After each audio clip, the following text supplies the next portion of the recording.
She laid hands on me and she closed her eyes and she just started praying. And I was so confused because I didn't understand anything that she was saying.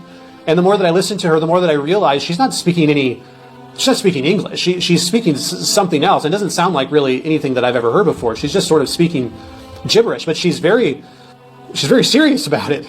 So now I'm beginning to hear her, and I'm beginning to hear that she's speaking a real language. And then I begin to realize that it's a language I've heard before. And then I know what language it is.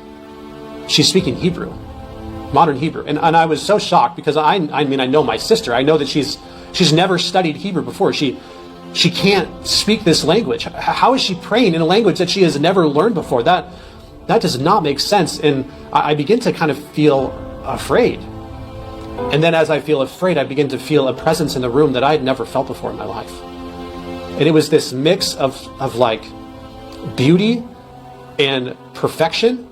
And yet at the same time, I felt fear. I felt sort of naked, sort of unclean, sort of like I shouldn't be in this presence. That's how I felt. And it was funny, at that moment that I'm having this experience, my sister stops praying, looks at me and says, "Oh, Jesus has come."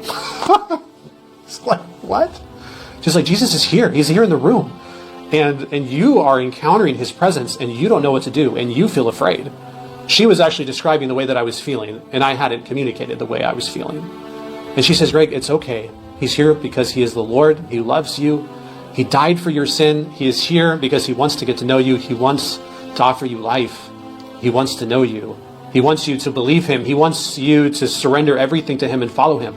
That's why he is showing himself to you." And I just kind of sat there and I said, "Well, okay, well, what do you want to do next?" And she said, "I think we're supposed to keep praying." And so this time, she closed her eyes and laid her hands onto me, and I closed my eyes and I just begin now what I know is praying. God, is this real? Is this really you? Are you actually real? And so I am praying these questions, these seeking questions, and my sister's praying. She's praying again in tongues. She's praying again in Hebrew. I'm seeking now what's real, and again, the presence of God comes. And again, I feel this weird blend of like perfection and righteousness, and yet justice and uncleanliness and unrighteousness. Dirty is how I felt. All at the same time. And then I just was like immediately start weeping, and I start saying out loud, "I know you're here, but I'm too dirty for you. I'm too dirty to be in your presence." And my sister's just continuing to pray, and I'm encountering the Spirit, and in my spirit, I hear him say, "I am Jesus. I am here for you. I died for you. I get to determine what is clean and unclean. And because of what I have done, because of my sacrifice, I will make you clean.